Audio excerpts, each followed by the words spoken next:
भारत में 26 जनवरी को एक राष्ट्रीय पर्व का दर्जा प्राप्त है।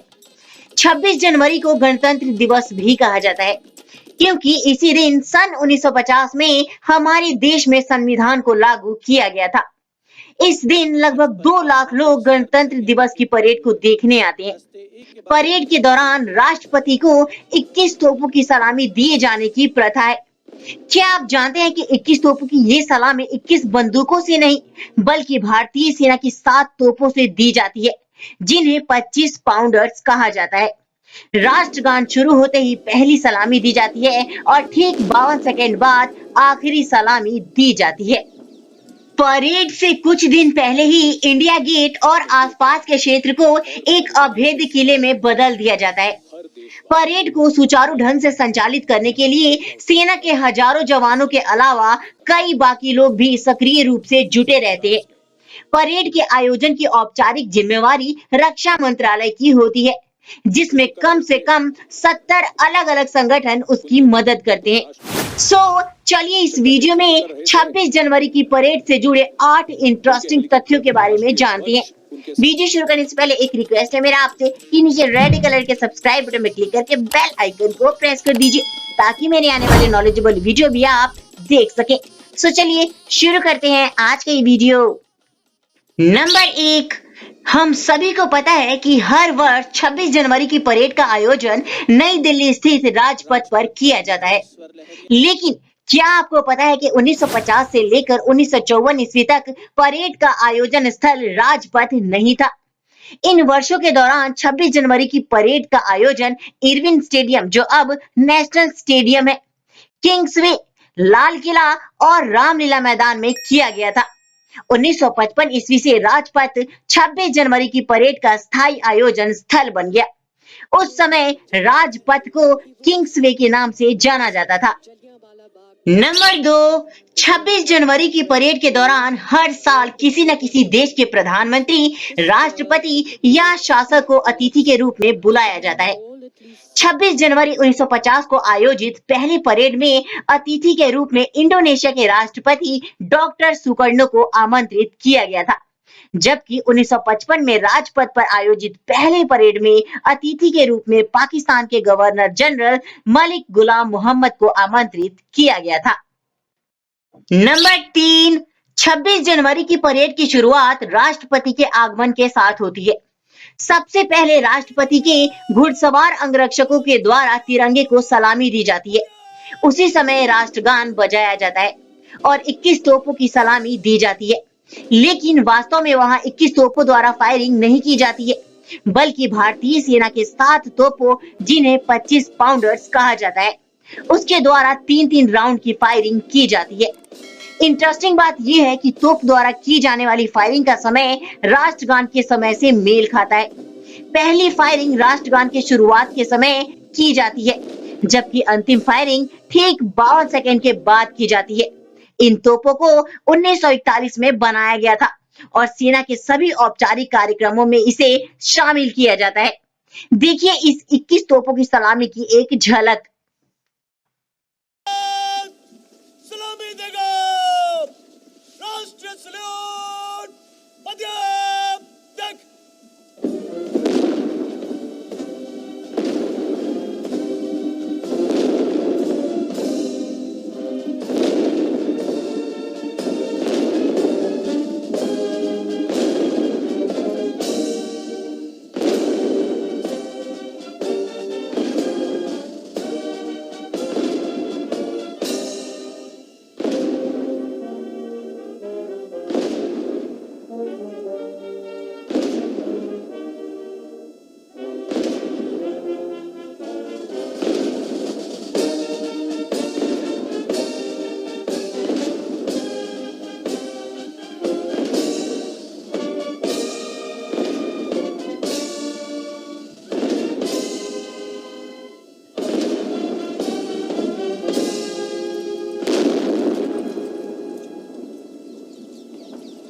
राष्ट्रपति अंगरक्षक सेक्शन पाइगोम कदम कदम।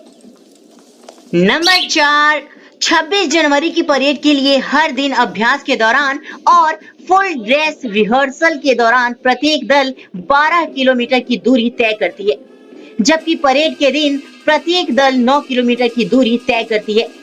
पूरे परेड के रास्ते पर जजों को बिठाया जाता है, जो प्रत्येक दल पर 200 मापदंडों के आधार पर बारीकी से नजर रखते हैं, जिसके आधार पर सर्वश्रेष्ठ मार्चिंग दल को पुरस्कृत किया जाता है।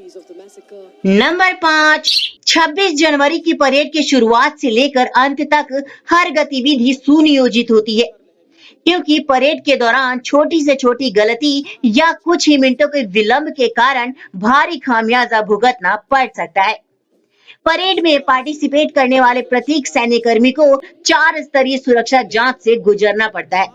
इसके अलावा उनके द्वारा लाए गए हथियारों की गहन जांच की जाती है, ताकि ये सुनिश्चित हो सके कि उनके हथियारों में जिंदा कारतूस तो नहीं है। नंबर 6, परेड में शामिल सभी झांकियां 5 किलोमीटर प्रति घंटा की गति से चलती हैं, ताकि गणमान्य व्यक्ति इसे अच्छे से देख सके। आपको ये जानकर आश्चर्य होगा कि इन झांकियों के चालक एक छोटी सी खिड़की के माध्यम से वाहनों को चलाते हैं। नंबर 7, परेड का सबसे रोचक हिस्सा फ्लाई पास्ट होता है। इस फ्लाई पास्ट की जिम्मेवारी पश्चिमी वायुसेना कमान के पास होती है, जिसमें 41 विमान भाग लेते हैं। परेड में शामिल होने वाले अलग अलग विमान वायुसेना के अलग अलग केंद्रों से उड़ान भरते हैं और तय समय पर राजपथ पर पहुंच जाते हैं।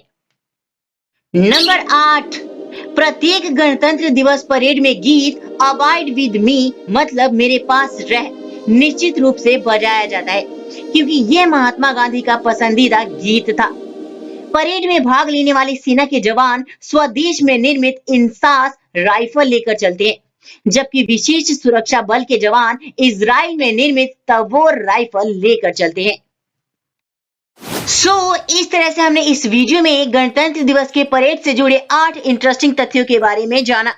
उम्मीद करता हूं दोस्तों कि ये वीडियो आपको पसंद आया होगा। नीचे कमेंट सेक्शन में कमेंट करना बिल्कुल भी ना भूलें कि ये वीडियो आपको कैसा लगा, और अगर अच्छा लगा हो तो एक लाइक तो बनता है। साथ ही अगर आप इस चैनल पर नए हैं तो नीचे रेड कलर के सब्सक्राइब बटन पर क्लिक करके बेल आइकन को प्रेस करना बिल्कुल भी मत भूलिए। सो फ्रेंड्स, इस वीडियो में अब तक के लिए इतना ही। मिलते हैं अपने नए वीडियो में एक नए टॉपिक के साथ। तब तक के लिए bye bye and take care.